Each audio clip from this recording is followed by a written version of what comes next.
This is The Bottom Line, a show designed to help Australian businesses succeed. On the show, you'll hear from leading Australian business owners as they share the lessons they've learned building their companies. You'll learn from their successes as well as some of the challenges they faced along the way. We also talk to experts from a range of fields who share specialised techniques you can use to improve your business. I'm your host, Savan Tuna, and I'm a director at Alexander Spencer, and I'm really passionate about helping Australian businesses succeed. Today we're speaking with Justin Sung. Justin is a former medical doctor and co-founder of iCanStudy. iCanStudy is an educational organisation working with thousands of students from around the world. In today's episode, Justin shares with us a wide breadth of his approaches to learning more efficiently. You'll learn the skills and enablers that makes us a good learner, easy steps you can take to avoid burnout, and discover new ways of consuming knowledge. Let's jump in. Hi Justin, thank you so much for joining me on The Bottom Line today. For those that don't know you, can you please tell us a little bit about yourself? So my name is Justin Sung. I'm a former medical doctor, now a learning coach, entrepreneur, the co-founder and head of learning at iCanStudy, which is an international training organization that teaches people to learn more efficiently. I did look at your bio. I think you do more than that, or you've got such an extensive resume. Where did the passion for education and learning come from? I've actually always been passionate about learning and education from a young age. When I was like 10 years old, my mum would pair up these younger students that wanted to have some of my studying influence, I guess, rub off on them. And from there, I started tutoring. And when I got into university and I got into medical school, I started tutoring a little bit more. And then eventually it just grew and grew. And I ended up just transitioning to that full time eventually. Dive deeper into that, because you're in medical school, you are a doctor.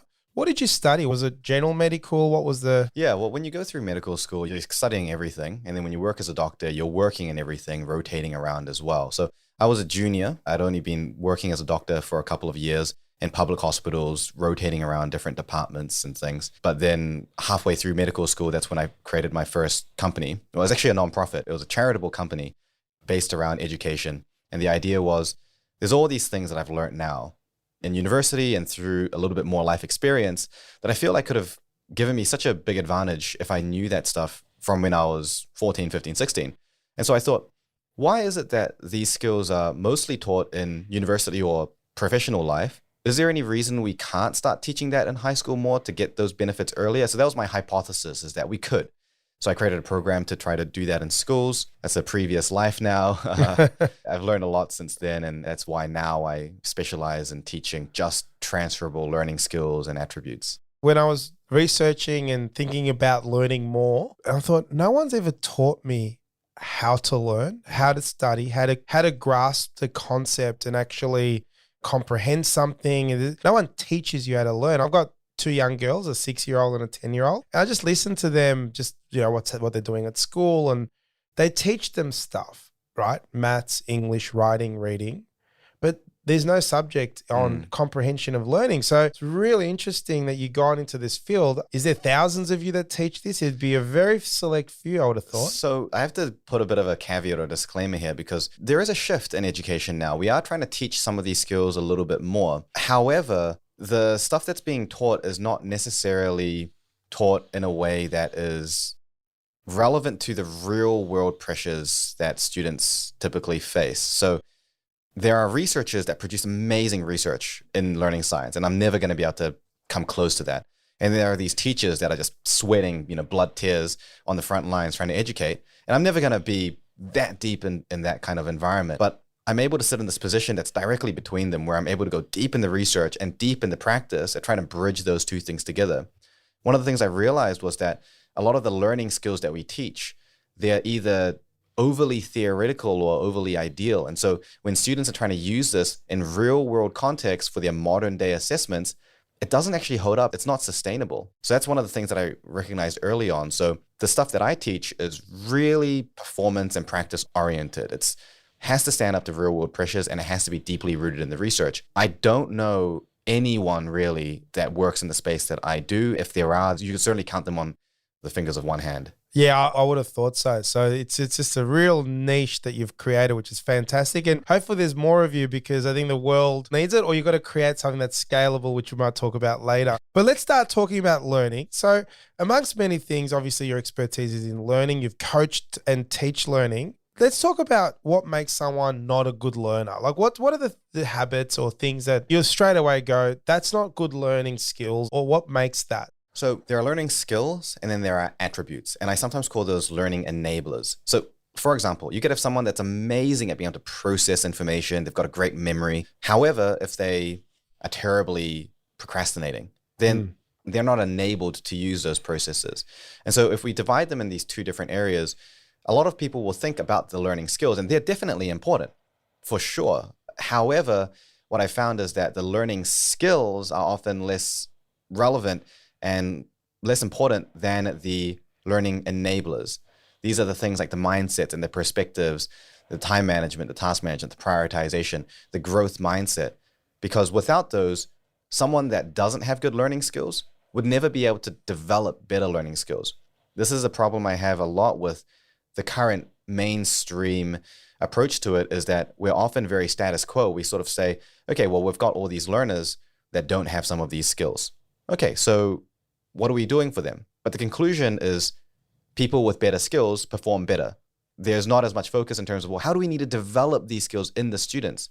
Often it's, well, how can teachers help to facilitate these skills in the students? But teachers are already overworked, so it becomes a sort of, catch-22 where these learners don't have skills and they're not performing and no one is there to really teach them. Teachers are then expected to teach it to them, but they're already overworked. And then we've got these learners that have some of these skills that are doing well. And we're saying, yep, the research says that, yep, you would do well. It's all is going as is predicted. So the actual skills, I think, are less important than some of the attributes. For example, just like what I mentioned, growth mindset is a really, really big one. It's not an easy thing to develop deep, transformative learning skills. It's not one of those things that you can do overnight. So there are going to be mistakes. There is going to be significant trial and error, and there has to be a really reflective process. And if the mindset is, I'm going to give this a go for 20 minutes, and if it doesn't produce results, that's it, then the learner is not going to be able to persist through to create the transformative change that they need. So one of the biggest focuses that I have in my practice is actually teaching that mindset to even give them the chance to develop those skills in the first place. It's a term that gets thrown around a lot, that growth mindset. Yeah. It's one of these, it was a bit like what's your why when Simon Sinek brought it out and everyone, you started using it. And then now I've started hearing growth mindset. Can we go a little bit deeper into that? So what does that mean? How do you teach it, and sort of your views on growth mindset? Yeah, so I've been involved in sort of the learning and development space. I see sort of how corporate tends to use the word. And I really think that the way that it's being used now is being bastardized a little bit from the original research, which was by Carol Dweck. And it's become this sort of buzzword that sort of means more of this nebulous concept. But I think it's important to understand that growth mindset versus fixed mindset, these are in a way almost personality attributes that have been developed since usually a young age. And one of the characteristic differences is the response that someone has to making mistakes and to difficulty. So someone with a fixed mindset is seeking validation because they are obsessed about an outcome. Their primary focus is to have a positive outcome. Whereas someone with a growth mindset, the outcome is a side effect of the process, and they're focused on the process. Making mistakes is something that they are thriving in. They're actually looking for those mistakes because they see them as growth opportunities. Whereas with a fixed mindset, the mistake actually starts to create insecurity. It challenges their sense of identity, and in some cases, their sense of self-worth. So those with a growth mindset, because they aren't having like an existential crisis every single time they make a mistake, they're able to throw themselves in the deep end and learn a lot more effectively. There's a big issue in the corporate space, I think, when people say growth mindset, have more of it, without recognizing what are the constituents behind it. And that can actually make things worse, because now you have all these people that know what growth mindset is, recognize they don't have it, but they're not given the skills to realistically develop them. So now they feel even worse, because now they know that there's this big disparity between what they should be and then where they are. And there seems to be no way to bridge that gap. And I think that's probably doing more harm than good. And if someone has a fixed mindset, you said it obviously starts early age. Yeah. Is it too late for someone at an older age in their 20s or 30s to switch? And what do leaders need to sort of, a couple little tips to leaders that can actually encourage that going from a fixed to a growth? So there's not a wealth of research on this. So I'm going to draw a lot from my personal practice, working with the people that I work with. In my practice, there is resistance, but it takes time. It's possible, but it's not going to happen overnight, obviously. But in some cases, it can take months, sometimes even years to create that change. I think what leaders can do is to be aware of when they are asking questions or demanding things of people that place the importance or the value of them in their role, or even as a person sometimes, based on the outcome that's being produced. And this can go really, really deep. For example, let's say that you have a new graduate that you've just employed, a new member of your team, and you assign them a certain task. Most of the time, the success of that task is based on the outcome of that task. There isn't too much thought given in terms of what is the process that they're doing. And if there is, it's usually retrospective based on the task. So if they failed the task, then we look at the process and see, well, where did we go wrong? And if they succeeded on the task, well, we don't need to care about the process because the task was completed successfully. Sounds like our office. As the overwhelming majority. So a better way to do it would be when we're setting a task, the first step of the task should be to map out what the process is. And then to say, okay, you're new to this. We don't expect you to be perfect. No even moderately decent leader expects someone new to be perfect at their job straight away. But it's about what we're doing with that expectation. So we don't expect you to be perfect. And there are 10,000 ways you could do this wrong. But you'll probably only make 4 or 5 mistakes. So in the first stage, what we're going to do is I want you to map out the process, and we're going to figure out what are the mistakes that you're most likely to make. And every time we discover a possible mistake or a weakness, we celebrate. That's a win. Oh, great job. You picked up on that. I'm really impressed that you were able to pick up on that. Most people don't pick up on that on the first time. And once we're happy with the process, then we can say, okay, well, just go and do it, and we'll see how it goes. And then afterwards, if the outcome was successful, we would still do the reflection and would say, after your experience, did you feel that there are any other mistakes that you were going to make that you could reflect on? So did you get lucky in having a good outcome? Or if there was a bad outcome, then we could reflect on that, obviously differently by saying, well, how did things go wrong? But making sure that the focus is on saying, oh, so these were the mistakes. So we still won. Oh, that's good. That's good. We figured out where the mistakes were. Oh, that was a really good thing. Oh, by the way, just these errors, can you just correct that and just come back to me later? Yeah. That's a really, really, it's encouraging mistakes, right? Isn't it? It's about saying, it's not even, we want you to make mistakes. Maybe it's not even encouraging. It's more than that. It's more. The whole structure, the whole framing of the work environment, the idea of performance is that the primary outcome of peak performance is the ability to engage in and thrive in and work with your mistakes at a very fast frequency rather than the outcome. It's the understanding that we all have as professionals that the outcome is a symptom of the process. We all know that, but there's a sense of insecurity, especially from a business's point of view, to say, okay, so therefore we're actually going to use that as the primary metric for success because you need the outcomes at the end of the day. So you need to have, in a way, that belief that, yes, if we just triple down on process mistake finding behavior, the outcome will become better over time. And it creates a really great culture as well. Yeah, I love it. I want to just reflect on my university days. I generally studied just to pass an exam, but many months later, I would really not retain too much of what I've actually studied. You've got some videos out there and you've talked about this on your podcast. And there are times when actually I don't even know what I'm doing and I'll retain it. I feel like there is times where I'm studying in a way that makes me retain something. And I actually do know when I'm not going to retain it. So can you talk about what's happening in our brain and what are people doing right to retain and wrong not to retain? So that's a big question. That's actually a big part of this 2.5-hour workshop that I'm going to be doing later this evening around why do we forget fundamentally? So we know that things are more memorable when certain elements are there, but we chalk it up to saying, well, it just happens. Some things tend to be more memorable. We're not thinking about it in terms of what can we do to change and modify our learning process to exploit the elements that do make things more memorable and then minimize the things that make things not memorable. So if we think about the things that are just inherently more memorable, they're usually things that we're more interested in, the things that we feel are more practically applicable. We can summarize all of that by saying we feel it's more relevant. We're more interested in things that are relevant to us. We can see the applicability of things if we see it's relevant to us. This word relevance is this catch-all term. If it is relevant, your brain will naturally hold on to information for longer. And one of the side effects here, if something is relevant, we often see how it's connected to lots of other things. And therefore, we are able to use that knowledge more effectively too, because it's more connected. So the trick is to increase and force the brain to increase the relevance of new information. And so there's lots of things that we can do to force relevance. So one of those things would be trying to create analogies or find similar prior experiences or knowledge that we can use to explain or rationalize this new piece of information. But sometimes that's not possible.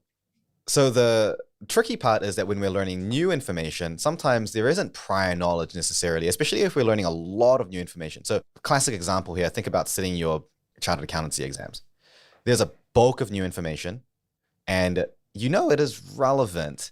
At the same time, it's kind of not relevant as well. And so it's hard to just tell your brain, I need this, therefore make it relevant. Your brain doesn't see it that way. And if we don't have enough prior knowledge to leverage off, it's very hard to force that state. So what we can do instead is we can work in these sort of passes or layers of the information. So if we don't think about that information as page 1 to page 100, and we just think about it as knowledge, like how knowledge would exist in the human brain. It's a sea of knowledge and you can swim freely in it. That's how it should end up being.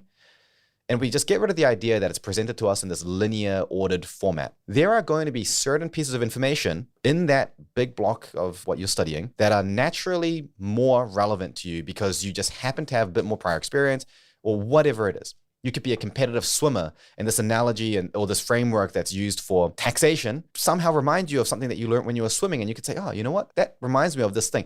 And that connection could actually make it more relevant. So what we do is we start by finding what's relevant, and we learn what's relevant first. And then we have slightly more knowledge than we did 20, 30 minutes ago. So now if we go through the same material again, something that was previously irrelevant is now more relevant because we have slightly more prior knowledge. So what we're actually doing is we're saying, well, we know we need prior knowledge to make sense of new information and make it relevant. But if I don't have prior knowledge, what do I do? Well, the answer is you create prior knowledge, which seems an oxymoron. It seems impossible. But by working in this way, it means that each new piece of information is always reasonably relevant to us because we're actively skipping things that are not relevant until a later time where it becomes relevant. So often we'd say, oh, then I'd be learning out of order. And then what if I miss all these details? But no, we're not learning out of order. We're learning in the right order. It was presented to us in the wrong order, right? We're learning the right order for our brain, for what we find is relevant. And this is where individual differences really shines through in terms of prior experiences and prior knowledge and things. And then after that, yes, sure, you might have missed something. So by all means, go through, start to finish, see if there's anything that you missed. You can always pick things up later. But you should never compromise on building that relevance at the first possible stage just because you're afraid of missing something when you've got the option of coming back to it later and just picking up on it anyway. If it's irrelevant at the end of the day, it's going to be irrelevant, right? So if there's something that you look at and it's initially irrelevant and it might take you 15 minutes to sit down and really go through it. If you learned something that was more relevant first and then came back to that, maybe it'd only take you 30 seconds to learn that same amount. But if after doing that maybe 3 or 4 times, there are still things that seem irrelevant, then we didn't lose anything here. We didn't lose anything. Something that was irrelevant is now still irrelevant. And we can cover that the same way that we normally would have. This is just one potential strategy. There's so much more that we can talk about. There's one little insight. You got to sign up to the workshop. Maybe you can sneak into the one you're doing this afternoon. Yeah. The other question I've got is when you learn CA, CPA, or even when you're at university, it's structured like learning. One of the things that I'm really passionate about is reading. So I read a lot about different things, whether it's leadership, management, and this reading styles or the writing styles can be different. Some are storytelling, some are more lecture style based. What advice do you have people that read a lot? Can they apply the same tip that you just gave around retention in an exam? Or how do I read a book now and retain it? I generally highlight stuff and then I'll be reading on the couch. I'm like, oh shit, I better go to the study and start writing some notes. I'm like, I don't know how to retain and I'm getting confused onto the books that I read because I know my memory's not going to keep all of it because it's like 300 pages, thousands of words. What advice do you have for people that love to read but want to read for education purposes? So a common problem that I see with professionals is that there are methods of learning that they picked up when they were going through school and uni. And then there are methods of learning that they picked up on the job. And the on-the-job type of learning tends to be generally much more effective. And then when they're trying to learn in slightly more familiar academic settings, they revert to the techniques they used in school and in university. So in real world professional learning, you're often not saying, oh, hold on, let me highlight this and then write some notes on it. It's usually something that's a little bit more authentic or organic or just on the fly, but your memory is enhanced that way. The difference with this more structured learning is that information is coming in at very high density. There's a lot of information coming in a very short period of time. And you're expected to reach a relatively high level of mastery of that knowledge, not just remembering what was said, but being able to work with that knowledge in a robust way. So one of the things that I recommend is, yes, you can use the same strategy that I've just talked about, but there are other things that we can do to layer on top of that to make it even more relevant. So the first thing is to be very clear about why you are learning about this particular issue. Have a clear problem or an application before we even start reading. It's tempting to say, oh, there's this new book and everyone says, oh, it's the business book of the year. Everyone's saying, oh, you should read it. You don't have to read it. No. You don't have to read it if it's not going to be something that's relevant for you. So I'm a huge proponent of reading in these sprints. Don't just constantly consume information. Consume information when that information is going to be purposeful for you. And when that information is not purposeful for you, don't feel the need to consume that information. So here's an example in my personal life. Let's say that I'm going into a new overseas market, and I want to learn a lot about the nature of that overseas market. It's kind of not enough. What exactly do I mean by nature of an overseas market? Am I talking about the demographic, the people, the culture, the financial state? What am I talking about? So be very clear in terms of what type of information I'm missing. What do I actually need to know that's going to put me in a better position to make better decisions or execute more effectively? Then scope out the resources to see, what should I be reading to fit this? Is it a Harvard Business Review? Is it an Audible? Is it a business book? Is it a case report? Is it a primary source research article? And it's often going to be a mix of these things. And then collect them. And you may end up collecting 20 to 30 of these different sources. Go through and prioritize and find maybe 5 or 6 or up to even sometimes 10 of the ones that you think is perfectly suited for the problem that you have. And then go through to read all of these sources simultaneously. There's a technique called syntopical reading. So the idea is that we're reading about the entire topic all at once. The premise is that one single resource is often not going to provide a comprehensive enough angle. And when you're in the early stages of learning, one of the most important things is to appreciate the big picture very, very quickly. So if you're only reading on a certain angle and you get really, really deep on that, and you read about another angle, then you're sort of working on these silos. It takes X amount of time to go deep into one angle and X amount of time to work in another angle. Whereas if you were to go shallow but broad and work your way through depth slower over time, you've got more networks and more connections and more far-reaching points that you can use to build relevance. Things are more relevant more easily because you have a wider appreciation of how that knowledge can be used. One of the great things about this is that after the first 3 chapters of reading through each of these resources, your ability to retain information will start going up geometrically because you're tackling so many of these different angles. The ability to create relevance is becoming easier and easier and easier and easier because you've got so many possible angles to work with. And then it will take you, let's say, a week to cover just chapter 1 of 5 different sources.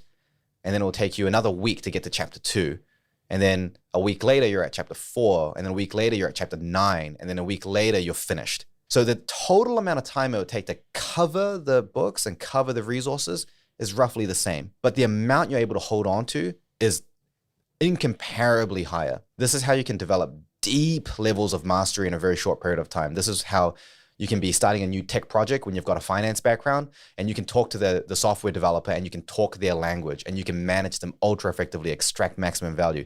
This is a way that you can enter new markets and know so much about it. No one's going to be able to play you because you know it maybe deeper than that person might know it in certain angles. And you can work with that lingo. So this is the way that the world's sort of top performers will learn. And the technique that I've talked about is an adaptation of a concept called syntopical reading, SYN, syntopical reading. Wow. This has blown my mind. Because generally what I'll do is, the book I'm reading at the moment is called Atomic Habits, very popular. James Clear. Yeah, and I love the book. And I have lots of habits. I actually am a creature of habit. And I'm reading this book. It's the only thing I'm reading about habits, about a quarter of the way through it. But it's not the technique that you've shown. Whereas I do want to change some habits and I want to learn how to create habits. there's lots, and I've never really dived into habit creation. And yeah, I've just picked this book up because it's the bestseller. Yeah. I haven't applied your technique. Yeah. And I know that if I did, I can see now the way that you've explained it. It's going back to that. What's the problem you're trying to solve? Why that book? Why are you trying to learn it?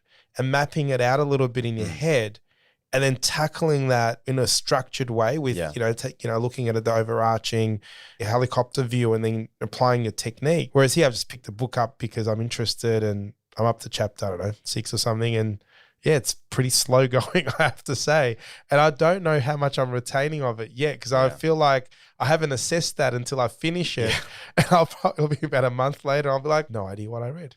This is the thing, the illusion of learning. Sometimes people will buy a book and not even read it. But there's the sensation that I'm learning because I'm engaging in this activity. It's kind of this consumerism hit when it comes to learning.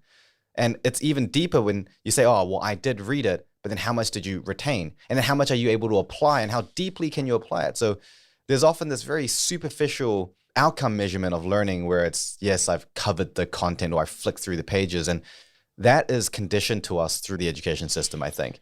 And so as adults where we have, like sentience, Yeah. and we've got the self-agency, it's our responsibility to say, okay, look, I've got these existing bad habits and perspectives when it comes to learning. I've got so much to learn. I don't have time to do all this planning and scoping and figuring out the problem and inspecting the resources. I need to get into it. I need to cover the content.